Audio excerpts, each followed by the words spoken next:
Assalamualaikum warahmatullahi wabarakatuh. Kembali lagi di channel saya, Sol Sepatu Ajaib. Tentunya channel yang selalu membahas dan mengupas tuntas tentang perbaikan sandal dan perbaikan sepatu ya. Kalau pada kesempatan kemarin saya membahas alat-alat yang harus atau yang wajib dimiliki atau yang harus kita punya ketika mau membuka usaha sol sepatu.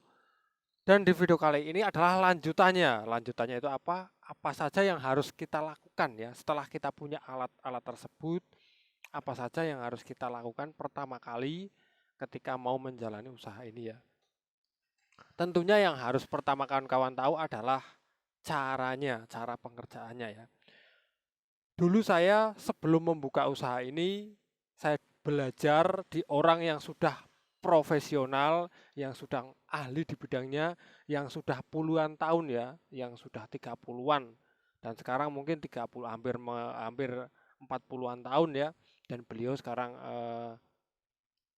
masih aktif juga di persol sepatuan ya. Saya juga sering berkunjung ke tempat guru saya dan di situ saya menimba ilmu, saya menimba pengalaman-pengalaman yang beliau pernah rasakan ya, pernah alami selama hampir 40 tahunan ya, 30 tahun lebih.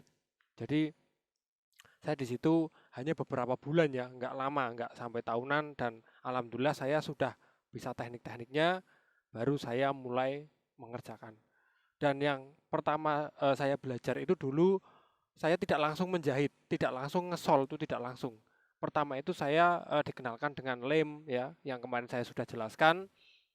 Terus cara pengeleman ya, cara membongkar sol, cara memasang sol gitu ya, cara membersihkan agar lemnya itu menempel itu agak lama ya, agak ada semingguan. Seminggu saya belum benar-benar menjahit ya. Saya tuh belajar benar-benar cara memasangkan solnya yang benar, cara membersihkan solnya yang kotor agar bisa ditempel dengan baik. Terus setelah itu saya belajar membuat alur. Alur itu jalan benang ya. Jalan benang memakai alat sayat dari cutter, dari alat sayat semuanya saya belajar di situ. Belajar biar membuat jalan benangnya itu lurus dulu ya. Itu belajar tuh agak lama ya. Walaupun berhati-hati, kalau kita tidak biasa tuh hasilnya nggak akan sempurna ya, tapi tetap latihan terus. Dan setelah selesai dari sana, saya langsung membuka sendiri di rumah ya. Membuka sendiri di rumah itu saya tidak langsung bisa, tidak langsung pinter, tidak langsung cekatan. Walaupun saya sudah tahu tekniknya, sudah tahu caranya, tapi tangan saya itu nggak terbiasa. Jadi masih kaku, masih sulit lah ya. Tidak seperti sekarang ya. Terus yang terjadi juga tangan saya waktu itu lecet-lecet semua ya, lecet-lecet pokoknya ada yang sampai berdarah juga, ada yang sampai tangan saya tuh terkelupas ya, terkelupas karena seringnya terkena benang ya. Benang itu tuh di kulit itu tajam ya, kulit bisa mengelupas ya, kulit bisa sayat ya, karena terkena gesekan benang terus tiap hari ya. Dan kawan-kawan tenang saja ya, saya sudah bikin YouTube, saya sudah bikin video-video tentang tutorial apa saja yang sudah saya dulu dapatkan dari guru saya dan juga yang sudah selama ini sepengalaman saya ya, ada juga tambahan-tambahan yang dulu saya tidak ada di pembelajaran dengan guru saya menemukan sendiri tata cara yang mungkin tambahan yang mungkin lebih enak, lebih baik cara menjahitnya sudah saya share semua. Jadi kawan-kawan yang mau ingin belajar soal sepatu, buka saja semua ya, satu persatu video saya yang mengenai teknik-teknik, cara menjahit sepatu A, cara menjahit sepatu B, itu ada semua, sudah lengkap ya. Dan itu kalau dipraktekkan hasilnya pasti luar biasa. Pasti kawan-kawan hasil jahitannya rapi banget ya. Walaupun mungkin tidak serapi saya yang sudah terbiasa, tapi kalau mengikuti cara-cara yang saya gunakan, mengikuti cara-cara yang sudah panduan di tutorial video, itu pasti hasilnya mantap. Dan mungkin untuk pertama kali ya yang paling mendasar adalah ketika kita mau menjahit adalah cara pegang jarumnya ya. Cara pegang jarumnya kan pasti Walaupun sudah biasa menjahit, pasti kawan-kawan pengen tahu ya cara pegang jarum saya di tangan itu seperti apa. Kalau jarum saya rata-rata eh, pegangannya itu ya asal ya saya pakai sembarang, ini pakai kayu-kayu apa yang seperti ini ya. Saya asal ya pegangannya itu enggak, dan rata-rata untuk ukurannya ya, ukurannya rata-rata itu ini 8 cm, ini 9 cm, sekitar ya 10 lah, sekitar 7 cm sampai 10 cm ya untuk ini ya panjangnya. Saya menggenggam tuh pakai eh, tangan kanan ya. Terserah sih kalau kawan-kawan mau pakai tangan kiri. Kita pakai tangan kanan ya, dan menggenggamnya seperti ini. Ini ya, menggenggamnya seperti ini. Kalau saya, dan ini tangan saya seperti ini ya. Dan ini jarumnya menghadap ke atas nih. Jarumnya menghadap ke atas posisinya, bukan ke bawah seperti ini. Ya, tapi menghadap ke atas seperti ini. Dan ini terakhir itu di sini dia ya. Ini tujuannya kenapa di sini, kenapa tidak seperti ini ya? Kenapa kok pegangannya tidak seperti ini ya? Kenapa tidak saya pegang seperti ini? Karena kalau seperti ini susah. Dan ini juga tidak kuat. Kalau kita coblos, kita untuk mencoblos ini nggak kuat ya. Tapi kalau kita pegangannya seperti ini, ininya masuk ke sini, ini akan kuat ya. Untuk mendorong itu enak ya. Ini untuk mendorong tuh sangat enak sekali. Untuk mendorong ke sepatunya ya. Nah, kenapa kok jarumnya menghadap ke atas ya? Kok nggak ke bawah? Apakah bisa ke bawah? Kenapa ke atas? Karena saya menjahitnya arah menjahitnya tuh ke depan ya. Arah menjahitnya tuh ke depan. Kalau ke bawah seperti ini berarti arah menjahitnya tuh mundur ke belakang ya, mundur ke kita ya, mundur ke kita. Tapi kalau saya arah menjahitnya tuh menjauh dari saya ke depan. Makanya alurnya seperti ini ya. Akan saya contohkan saja di sepatu langsung ya. Ini contoh sepatunya. Nah, ini untuk mencoblosnya ya. Seperti ini ya. Ini kenapa saya pegang di depan sini agar lebih enak saja ya. Kenapa nggak seperti ini nih? Kayak nggak, menurut saya nggak enak ya kalau nggak seperti. Nah, ini saya telunjuknya di depan seperti ini ya. Jadi enak, jempolnya ikut menekan ya. Ini jari tiga ini memperkuat bagian ini, bagian pengait, bagian apa itu namanya, lupa saya. Pegangan ya, bagian pegangannya. Nih. Dan ketika mencoblos, nih ya, ketika mencoblos ini akan sangat enak banget ya. Karena ini. Dan jangan lupa di bawahnya ada tatakan. Entah itu mau meja seperti saya, entah itu kawan-kawan mau pakai tatakan paha, ya. Kalau paha cuman kesulitannya kita nggak bisa, pahanya tuh kayak terpaku, nggak bisa gerak-gerak. Kalau saya kan kakinya bisa bebas gerak-gerak ya. Nah ini ada, nah ini mencoblosnya. Bentar saya pindah kamera saja ya, biar enak ya. Oke ya, ini saya sudah pindah posisi kamera. Ini pasti dilihat pasti lebih enak ya. Nah ini posisinya tuh ini di atas tuh ya, yang pengaitnya tuh di atas di depan. Kalau sudah seperti ini jadi dia di depan ya, dan ini mungkin tidak terlihat aslinya seperti ini. Nah tuh ya, jarumnya di dalam tuh, jarumnya seperti ini posisinya. Untuk mencoblosnya seperti ini ya. Terus apakah ini bisa dicoblos dengan baik? Tidak. Terus caranya biar baik gimana? Cara awalnya tangan kita masuk ya, jari kita masuk, nah entah empat-empatnya boleh, dua saja boleh, satu saja juga boleh seperti ini. Tapi lebih enak tuh sekitar dua ya, dua. Yang lain tuh nggak apa-apa, nggak ikut berkontribusi, tapi yang lain nggak ngapa-ngapain ya. Ini dari dua ini kita posisikan ini ya, menahan bagian dalam. Tujuannya buat kenapa kok ditahan? Karena agar ketika kita mencoblos dia nggak apa ya, nggak tertekan ya, karena ada penahannya seperti ini. Jadi ini ditahan, ini dicoblos, tapi hati-hati ya, jangan sampai kena tangan ya. Ini juga menjadi pembatas kita ya. Ketika dicoblos seperti ini, nah tangan ini menjadi pembatas kita. Ini sudah masuk ya. Sudah kita dorong lagi. Nah, ini sudah masuk seperti itu. Nah, itu ya. Jarum sudah masuk. Nah, tinggal kita mengaitkan. Bentar, saya cari benang dulu. Ini soalnya pakai benang hitam. Nomor kecil ini, nomor 9. Nah, ini benangnya sudah ada. Cara yang pertama yang harus kita lakukan adalah kita harus membuat seperti ini. Ya, benangnya dijadikan seperti ini. Kita cantolkan langsung ya. Cantolkan. Nah, seperti ini, tarik.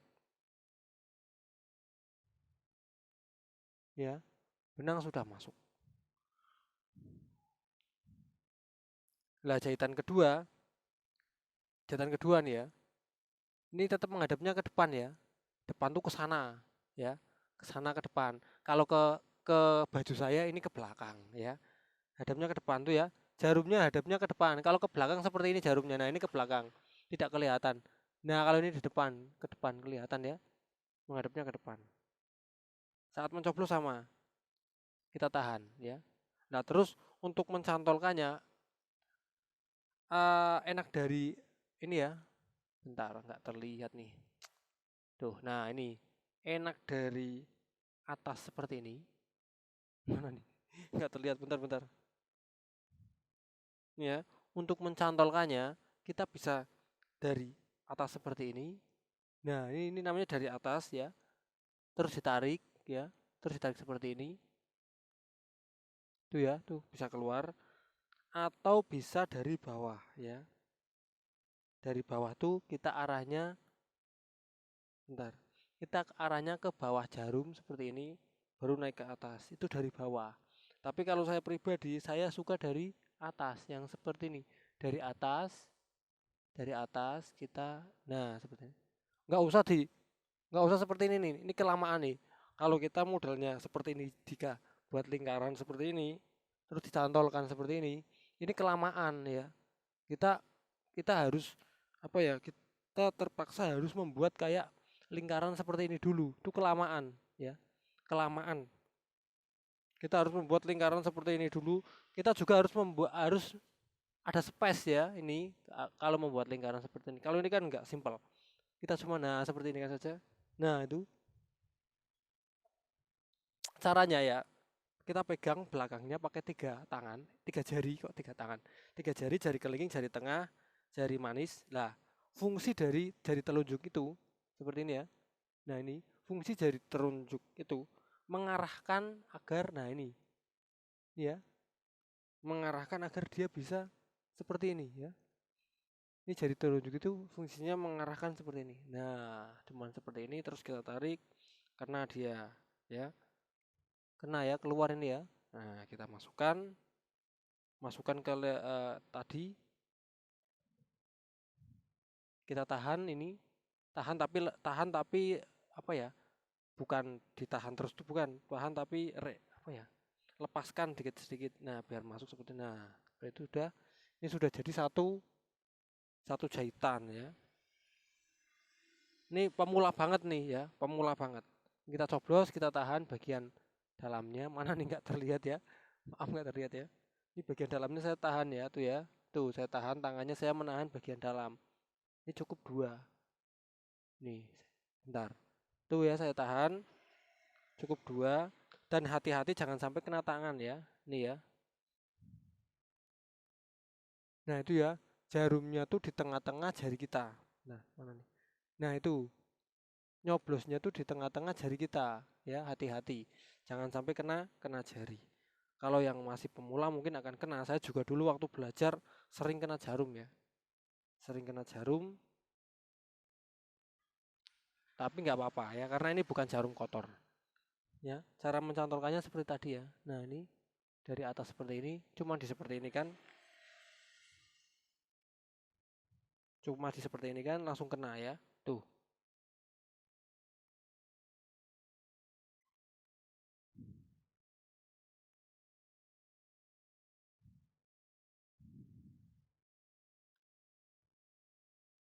Sangat mudah ya. Pasti kawan-kawan intinya sudah tahu.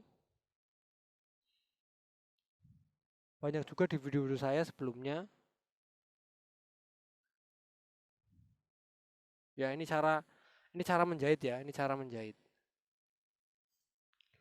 Walaupun cara tadi sudah saya praktekkan, saya yakin ya, pasti kawan-kawan tidak akan mudah ya. Kalau awal, masih pemula, tidak akan mudah untuk menjahit satu pasang sepatu.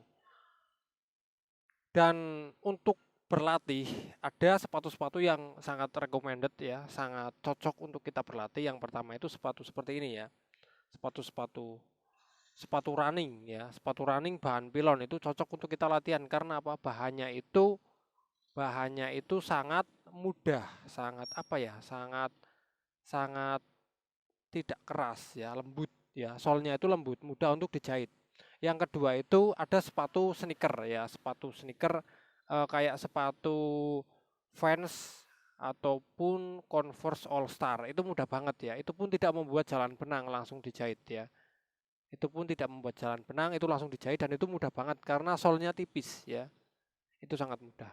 Terus yang ketiga ada sepatu pantofel ya, pantofel tapi pantofel cewek. Kalau pantofel cowok itu agak susah.